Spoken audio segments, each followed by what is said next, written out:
A nossa aula 6.2 fala sobre função identidade. E a gente vai definir o que é função identidade agora. Basicamente é o seguinte, f é uma aplicação de R em R, ou seja, do conjunto dos números reais no conjunto dos números reais. Só que f vai ser uma função identidade quando cada elemento x pertencente aos reais associa ao próprio valor x pertencente aos reais. Ou seja, a regra de associação ela dá a própria entrada e a saída, certo? Se a gente põe um x de entrada, dá um x de saída. Para a gente entender bem isso, é muito útil a gente fazer uma representação gráfica. Então a representação gráfica é a seguinte, ó. Quando a gente dá a entrada 0, a saída é 0. Quando a gente dá a entrada 1, a saída é 1.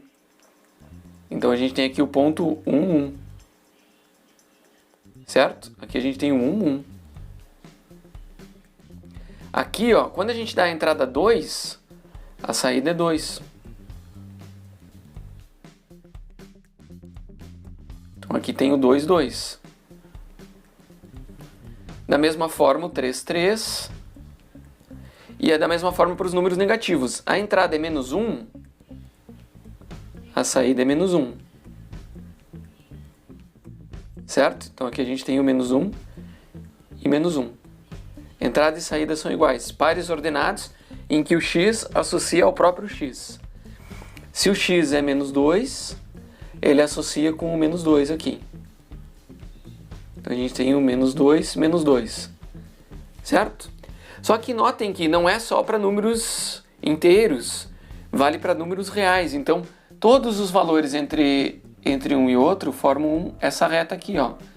Então você tem o 0,5 e 0,5, o 1,5 e 1,5, formam uma reta com inclinação constante aqui. Enfim. Certo? Então, pessoal, essa é a representação gráfica, que é a origem. Vou pôr o 0 aqui, não dá para esquecer. Então a representação gráfica dessa função f igual a x, que é a função identidade, é essa daqui. Então a gente vê que o domínio é os números reais, né? Se não tivesse entradas válidas para todos os valores de números reais, f não seria uma função, basicamente, definição de função.